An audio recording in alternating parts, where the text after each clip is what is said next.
And hey, good morning. It's so good to be here with you today, and we're going to be talking about social media safety. And before we get any further, we should talk about who our audience is today, okay? Because it's not necessarily everyone in the room. This is more of a parental audience. It's how to keep yourself and your family safe. So as I was talking with Pastor Mike about this content over the past several weeks, the students in the room might be a little bored by this. I do not apologize for that. I also want to say I'm not the expert by any way, shape, means, or form. So go ahead and get your hands up, Q&A it, comment, all that good stuff. I'm not pretending to be what I am not. In that same vein, my kids are young. They're little. My oldest is 10, so they haven't yet really gotten into that age yet where a lot of the trouble starts. So those of you who have older children, we appreciate your wisdom. We want to hear about it. I also don't know your kids.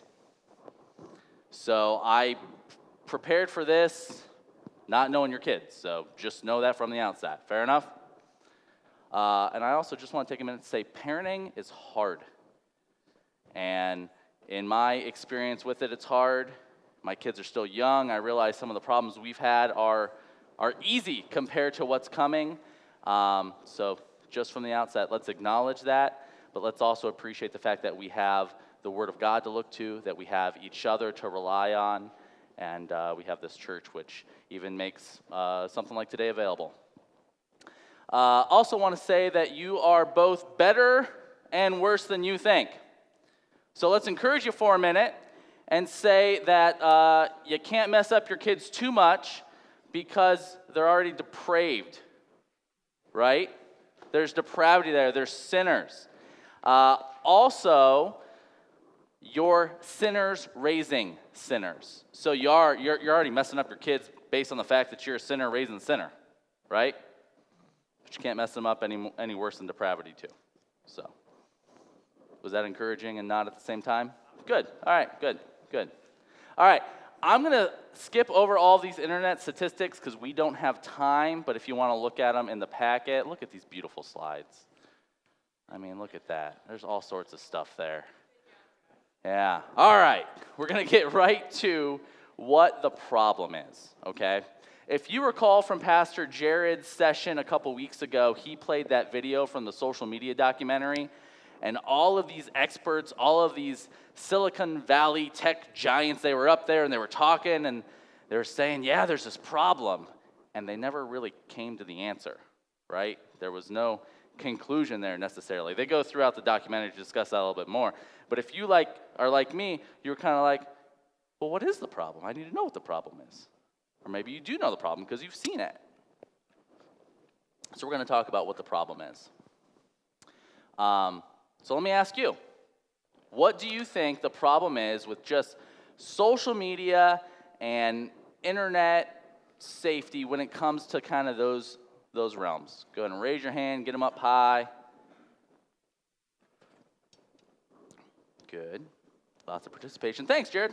Well, as a parent, one problem is you feel like you're always catching up.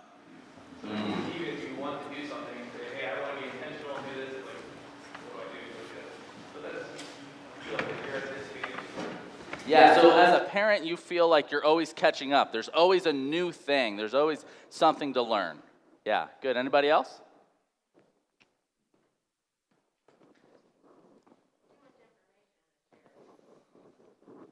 Too much information to share. Yeah, it's like you're drinking from the fire hose every second because there's just so much out there to consume. Yeah, that's fair. Absolutely.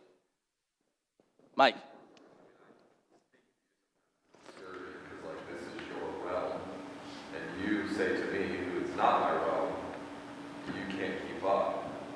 So like when you're doing this for a living, and you can't keep up, that can be a little deflating for those who don't even touch that realm. You know what I mean? Yeah. So that's overwhelming. It absolutely is.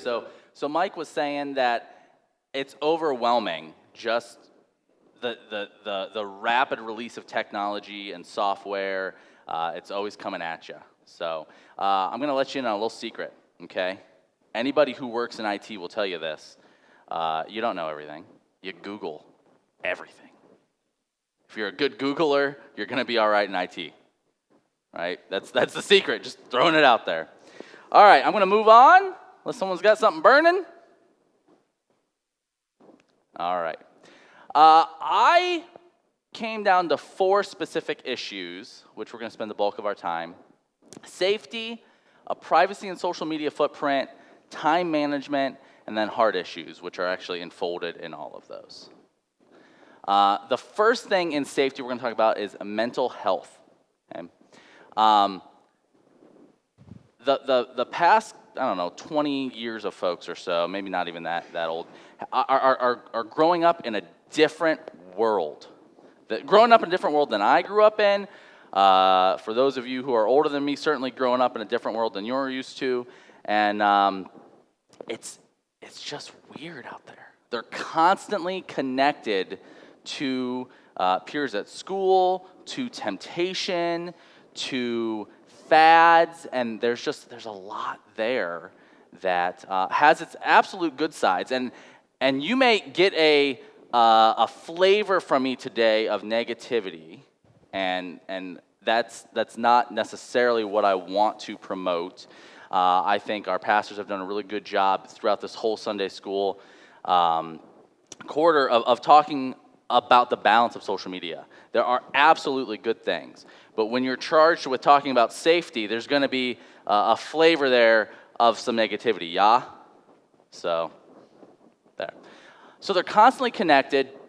There's this idea in your head that because you're being digitally social with all these people, that you're with them, that you're promoting relationships, and in reality, you're doing the opposite a lot of times. So the social becomes antisocial. I'm a school teacher of high school students. I see, by the way, I'm Josh Branch. I'm not sure I introduced myself. Some of you may not know me. Hi. I see addiction with devices every day. I see students who literally can't put them down, who start to fidget and shake. It's sad. It really is. But that's a very real concern. And I would say that's not just for youth. I would say I've seen 50-year-olds with that as well, and that's concerning. So raise your hand if you think you may have had some addiction to a device or a social network anytime in your life. Great. We're honest. Good. Depression and anxiety is really up in numbers. One study I looked at said that it's doubled. Depression and anxiety in teens has doubled, and one of the reasons for that they're attributing to this constant connectedness. So, and then going along with that, suicide. Did you know that Stark County was designated by the CDC as a pandemic for teen suicide just a couple years ago because of the number of teen suicides we had in our area? I think Perry High School had like 6 kids in 1 year commit suicide, or maybe it was 2 years. It was an inordinate amount. We had some students at my school do that. It's really on the rise. 60% increase from 2007 to 2018, and a lot of these young people who are committing suicide are being public on their social media before they do so. And so it's cited as a reason for that. And then you have that Netflix show that came out, which kind of almost encouraged it, or it was a drama based around teen suicide. It's a scary world out there, right? It's a scary world. Bullying is a constant issue. It's always on. It says 59% of teens have been bullied online in some way, shape, or form. 42% have been called offensive names. 32% have had untrue rumors spread about them. And 16% have had physical threats. That's sad, and that's something as a parent that we need to kind of be on the lookout for, right? The reality is these things aren't going away, and bullying was around before social media, so we can't pretend that it's, awful now, but it's different. It's different. Yeah. It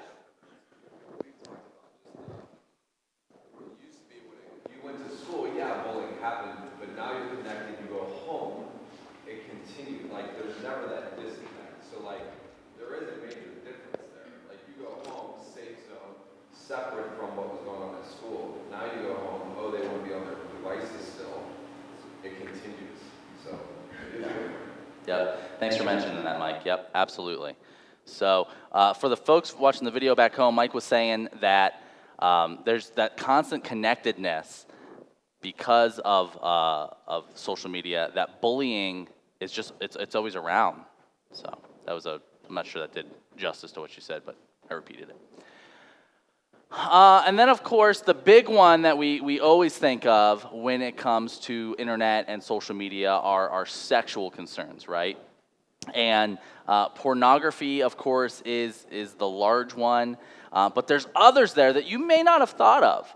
So 25% of all internet searches, including social media, 1/4 are pornography related, okay? We've really seen that shift in probably the last 25 years maybe, where in order to get pornography prior to the advent of the internet, you had to go to these seedy places or you ordered catalogs and things came in like, brown paper bags.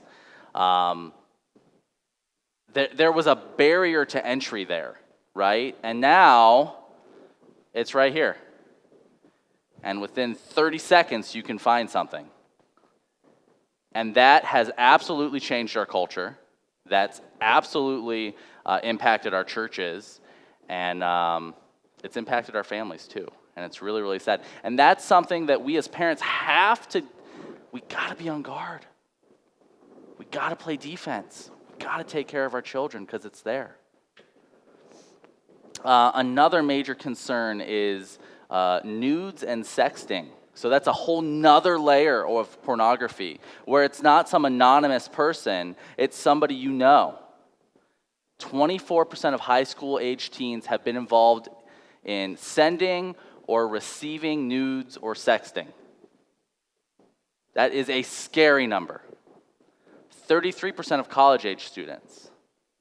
And then I forget what the figure was, but a lot of those images that are shared, and that's sad to say, it's almost become normal to some extent amongst high school and college students, and dare I say junior high students, to where they're taking these lewd images of themselves, they're sending them to their boyfriend or girlfriend, and then you know what happens when they break up? They forward them to other people. And there's a whole nother side of that, which is the legal aspect, because that then becomes child pornography. It is child pornography. And so that's something where in our school district even, our school resource officers, they deal with that. It's very, very sad. Sex trafficking is something that we sometimes don't think of as being around quaint Canton, Ohio. But Ohio is actually 5th among all states for sex trafficking. 1,032 Ohio children are sex trafficked every year. And Toledo is the 4th highest ranking city for recruiting victims in the country.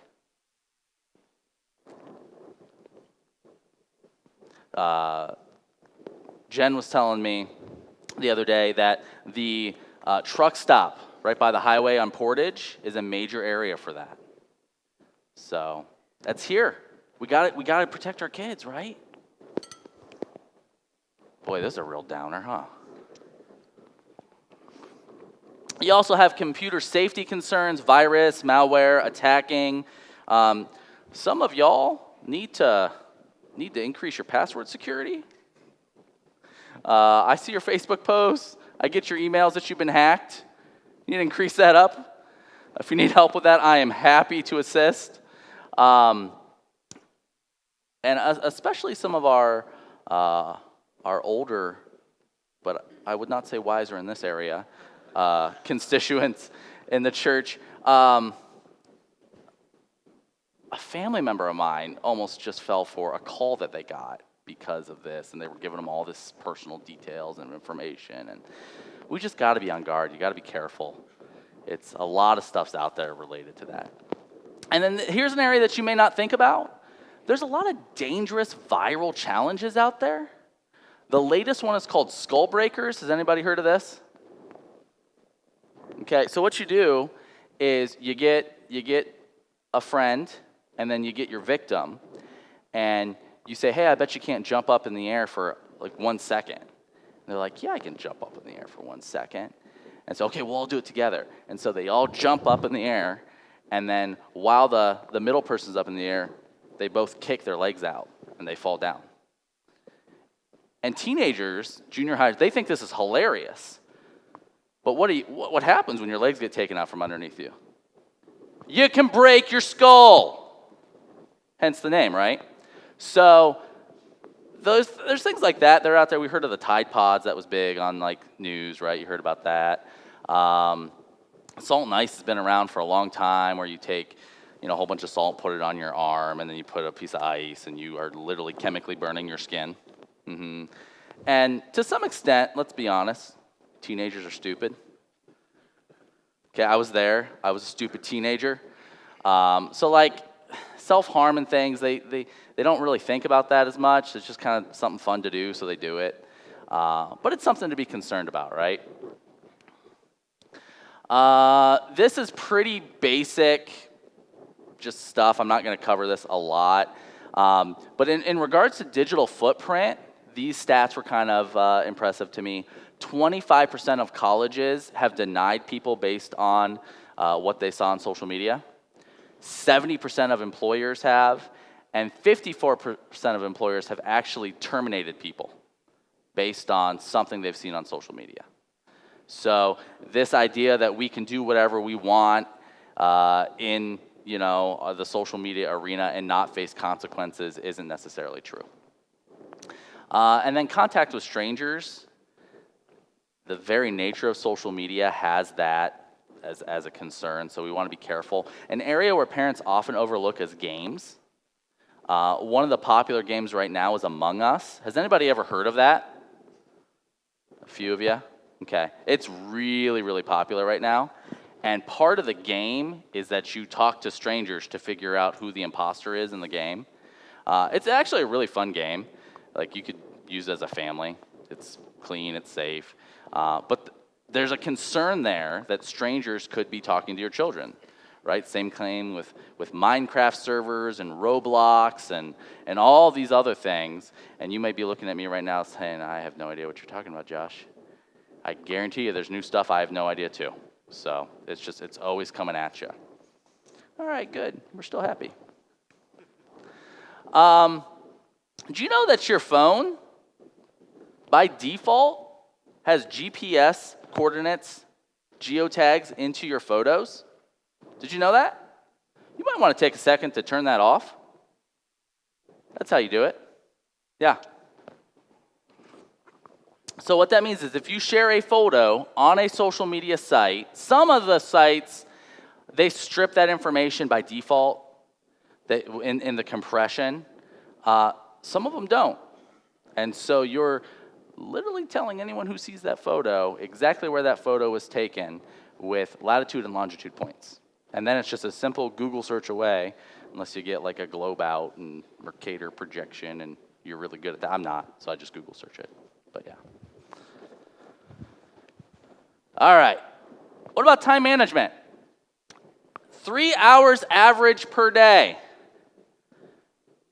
is what we're on the internet. I'm sorry, that's just social media. The internet's actually something like 6.5 hours per day. That's just social media, 3 hours average per day. There's the endless scroll. Boy, they hit a home run when they came up with that.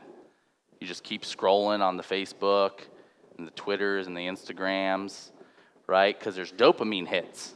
Your brain likes it. There's pleasure there. And you gotta see the next thing.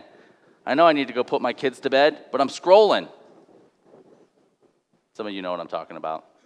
Some of you really know and don't want to admit it, though, right? Some of you have no idea what I'm talking about, too, and that's okay.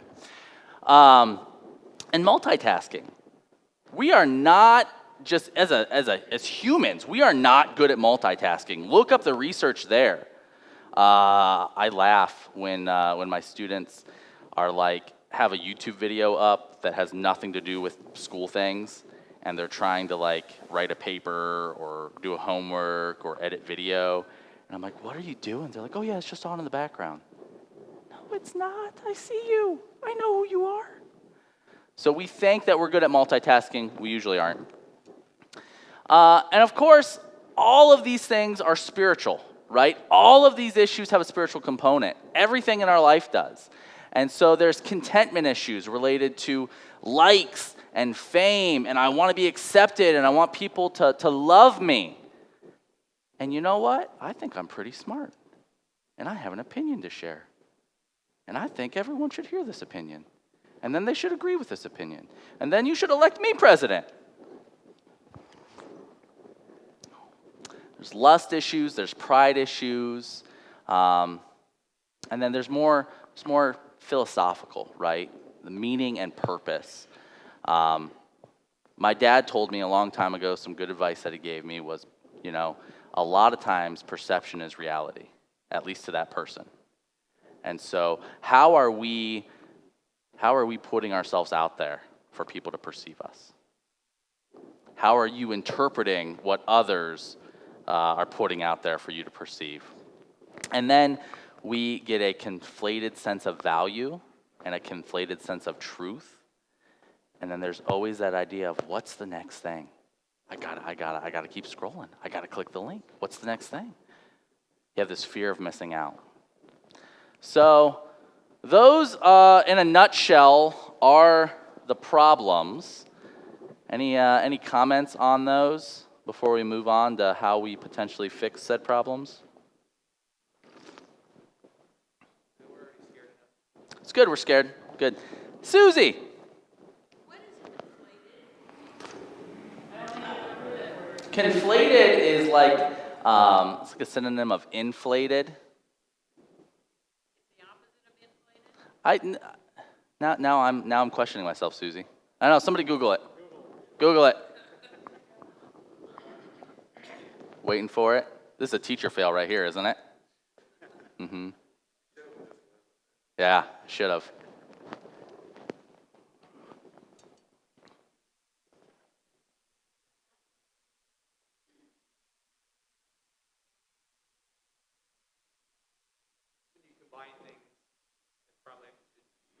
Oh, there you go. Yeah. So when you combine things that shouldn't be combined? Yeah. Good. All right. Hey, told you I'm not the expert. Yeah. All right. So fixing the problem. The first thing that we have to understand when it comes to these issues is we can't always solve them, right? There's some things you can't shelter your children from. There's some things that no matter how hard you try, they're going to be there. And so we need to just acknowledge that at face value. There's calculated risk reward here, right?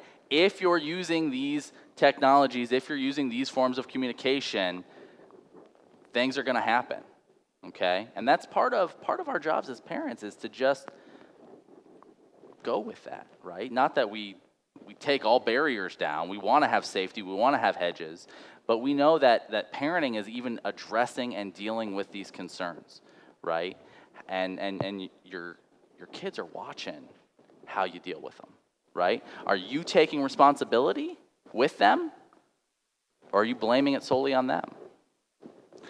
And then I think Mike has a book on this called Not If, But When. Is that what the book's called? No? Not at all? Yeah, neither am I now. I thought that there's a book about how to have conversations with your children about pornography called Not If, But When. Okay. Okay, maybe a subtitle or something. Yeah, I'm not crazy too much. And that's a good, summation though, right? Your kids are going to encounter things in the world, things on the internet. They're going to encounter pornography. The question is not if, but when. right? Maybe it's not hardcore, but there's a lot of things out there that are acceptable that, in previous generations, they would have said that's pornography. Go for it. Look, it's not flippant where it's like, hey, just not if but when, you're going to have to deal with it. It's not if but when, okay, how do we prepare our own hearts as parents, and then how do we prepare talking with our kids, so we just don't fly off the deep end, because it's going to happen. Yeah. And so then how do we prepare to respond to those things is what it's talking about. Yeah. Good. So here are some areas that we can do as parents to help solve these problems, right? Active parenting, you could ban it all, right? You could take the abstinence approach. You could do that. There's device-specific protocols, there's software, there's hardware, and then there's even some time constraints that you can kind of just build in. Yeah. On that ban it all. Mm-hmm. While it's an option, I think it's the opposite of active parenting. Correct. You can pretend you banned it all and think that you're good. Those kids are seeing it somewhere else. Yeah. So. Yep, absolutely, Mark, absolutely. So, and in our society, I don't think that's just a good approach. You can certainly ban some things, which we'll talk about here, but yeah. So, this makes me sad that I only have 10 minutes left because we're going. Active parenting is the best way to shepherd your children through this, right? You have to be involved. And this absolutely takes time. And if you're somebody who struggles with this, it's going to be hard. But you have a responsibility and you have to do this. Conversation is the first place to start. Talk with your children about what's appropriate to post, what's a proper use of social media, what's an improper use of social media. And then, should you respond to this? Should you not respond to that? Those are all things that need to be part of that conversation. So,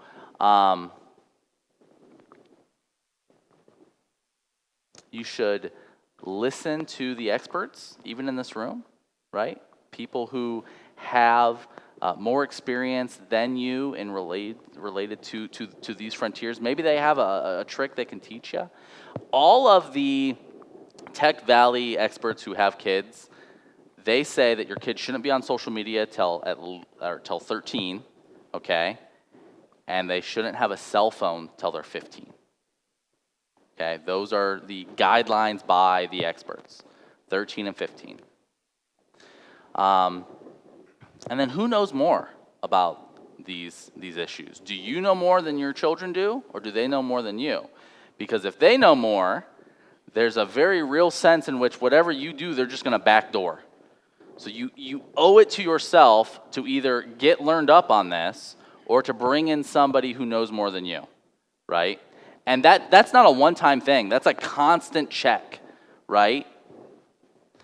And I realize that this is discouraging. Just do something, because something is better than nothing, right? Something, a block, a hedge, a piece of software, moving the computer, getting rid of the laptops and getting a desktop and moving it into a common area. That's something, right?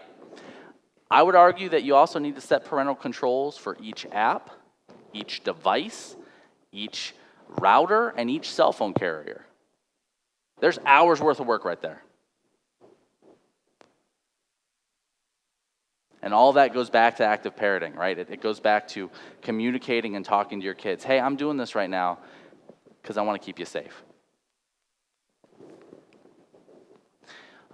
You should be friends with your children on every platform that they are on. A big thing amongst high school students is getting a call at 9:30 on a Sunday morning. A big thing amongst high school age students is what's called a Finsta, which is a fake Instagram account. So they'll have like this very whitewashed account that looks good to their grandparents and their family members, and then they have their real one, okay? So you should know if your kids have multiple accounts on these social media platforms, and you should maintain access to them. And then just honesty, right? It goes back to that conversation, and we already talked about number 9. All right.